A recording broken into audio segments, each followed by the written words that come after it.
All right, Oliver, this one probably should have been done first, but circling back, right, getting over my hesitancy to get these videos done, I want to delve into my model of instruction. And I'd like to start with giving a little more detail on maybe some of the components of the direct instruction and cooperative learning for meaning making that I kind of came to understand as the models of instruction that I currently implement. A couple of components to point out that became clear in my unit planning reflection pieces is really getting a hold of a handle on the learning targets and sequencing instruction that builds on knowledge and understanding so that the students can build that foundational knowledge and then move to practicing and deepening and then ultimately applying their knowledge, their understanding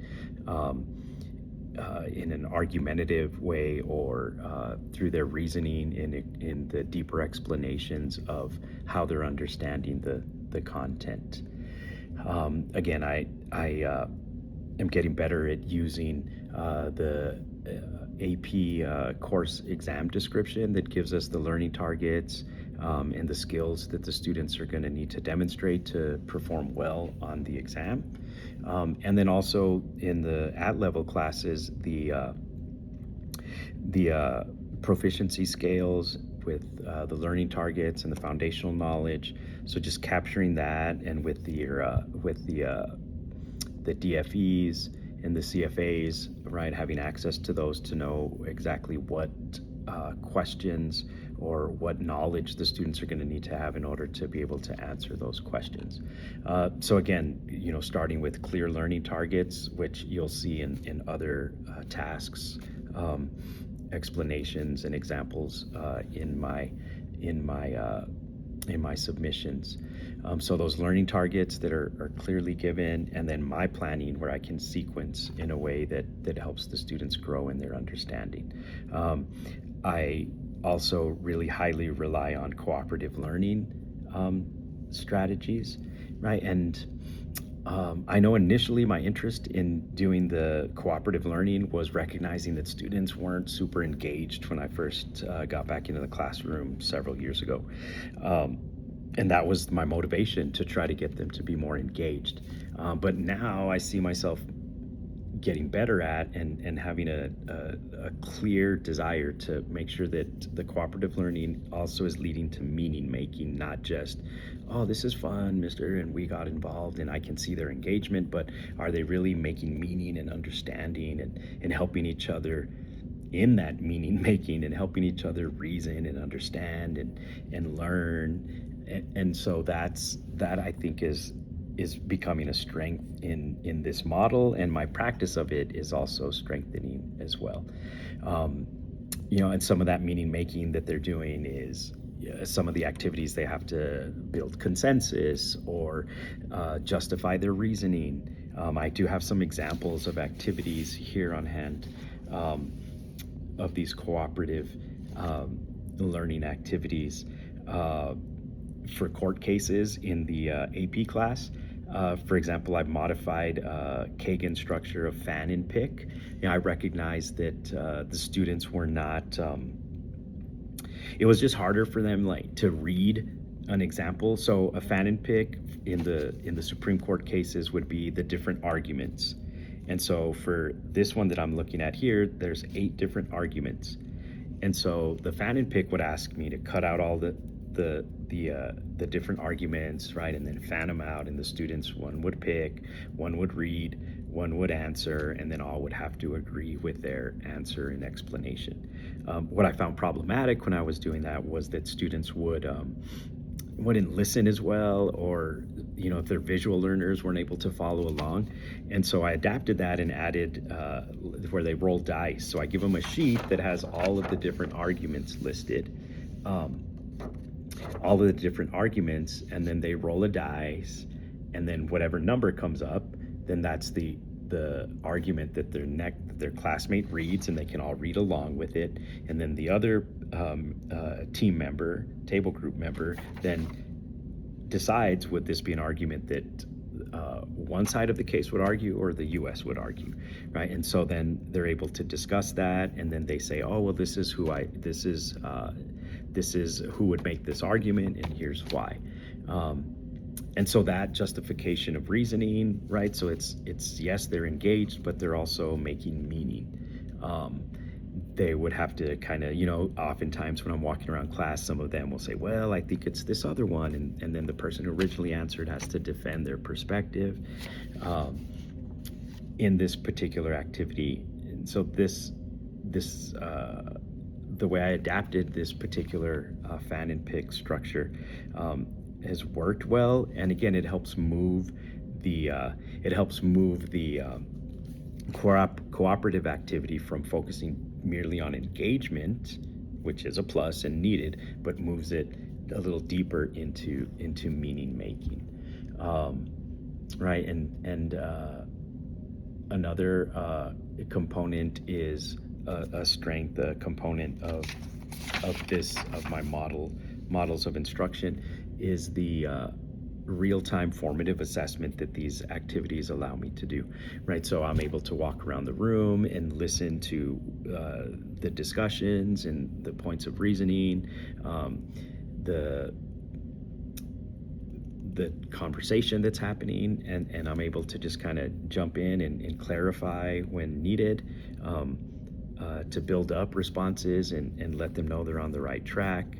And ask maybe some deeper questions if they're not really getting to that meaning-making component, right? So that's an important component of the cooperative learning as well.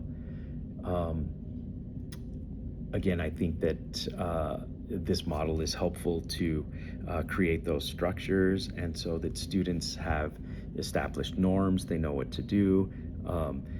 The grouping is purposeful, right? Like I get the stronger students with somewhat strong students, and then the weaker students maybe are paired up with students that are not maybe at the highest level of understanding, but somewhere in the middle, so that they're able to help each other out. And so using that grouping and establishing norms, I've noticed throughout the year that they're able to more actively engage in the activities and help each other in that meaning making. Maybe another component in this is the fact that it's relies on relationship building too, that it is truly a whole class environment. There are obviously needs for students to work individually and be able to write out their reasoning, right? That's ultimately in the AP classes is what they're going to be tested on. But the fact that there's relationships in the classroom, and we look at a lot of activities from a whole class or at least their table group, that is very key to, or a key component of my model of instruction. So some of the weaknesses I think in this, in my model of instruction right now as I reflect on it, is that a lot of times when I lean on, or when I'm in the direct instruction mode, I think it's easier to fall into me being me leading it, right? Like me being the one who's pushing the knowledge.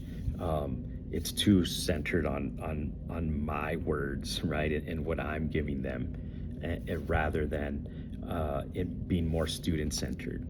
And I think some activities lend themselves more to that, but I know that when I'm really in a rush or feeling stressed that I'm not covering the content, that it seems like maybe it's good enough to just cover the material, and at times maybe there's not as much processing.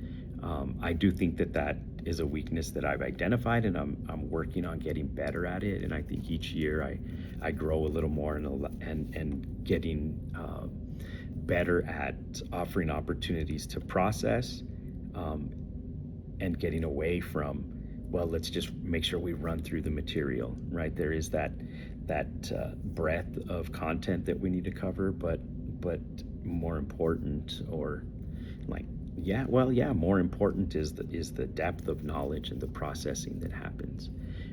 The feedback can be a weakness. I think it's a strength when they're doing these cooperative activities. Um, but the feedback that I'm thinking of is when they do written assignments or they do their actual free response question responses that take a little more time to read, and getting feedback to them and being able to sit with them, and that can be more direct because that's a specific student that has their specific writing that I would be able to help with. And so in my model, right, if I lean too much on cooperative activities and I'm just talking with them, I might be highlighting or not highlighting, but directing my comments and my feedback to, to students in the whole group, and maybe the particular students that need more help aren't getting as much in that environment and in that structure, in that grouping. And so working to develop that ability to give feedback in a more direct manner, it can be a weakness in this model. Let's see, planning decisions of which components, like obviously as I'm, introducing new material, I lean heavily on direct instruction. I try to mix it up. I've been more mindful, especially in this process. Again, I think at times I was leaning too much on well, here's the slide notes, and let me just shoot out this information. And yes, I would pause and stop and chunk it and ask questions if they're comprehending, and also try to dig a little deeper during those lectures. But I've been trying to be mindful of mixing in text, right? Like reading text and having them answer questions on that, or having dialogue around it. I try to incorporate political cartoons and watching videos to give some of that direct instruction, so it isn't just lecture, right? But that direct instruction is still necessary and helpful when there's those clear learning targets, when I chunk the content, model what needs to be modeled, guiding their practice, and then checking for understanding, right? So that's key to allowing students to understand the content and get to the heart of what we're going to do. But still, right, like that's just kind of the first part in my planning, is usually that direct instruction, and then thinking about, okay, what do I need to do so that they can really get into that meaning making aspect of the lesson, of the unit plan, of getting to the learning targets, getting to what College Board wants them to know in the AP class, or what the scales are asking them to know in our at-level class. One example too I wanted to share that's played out in my planning, comes up in some of the examples, and that you'll see when I submit information about getting to my goals, is a quiz trade structure that we do, where it's whole class, they're individual, like 100% of them are engaged and involved, right? It's not just a review or asking who understands and knows basic vocabulary by calling them one at a time, but they're all interacting with each other. And so they get their little cards, right? And so this, for example, is from our unit on Congress. So they might get a card and, their partner says Senate Basics, and then they have to know that the answer is 100 members, 2 per term, 6-year term, in this example. And so they ask each other these questions. And so if their partner that they're working with is unclear, they are supposed to coach them and try to get them to the answer. If they can't, then eventually they give them the answer, but hopefully they coach them to it. They help share tips on how they might understand and know what are the basics of the members of the Senate. And then once they answer it, they trade their cards and they go find someone else. One adaptation I've made to that is using these taboo cards. right? And so these taboo cards make it a little more interesting because the partner has to get, one partner has to get their other partner to understand what the term is, in this case, Federalist.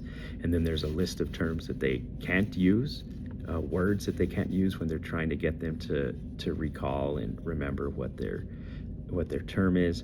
And then here is a definition to help them review for the person who's trying to get their partner to guess it.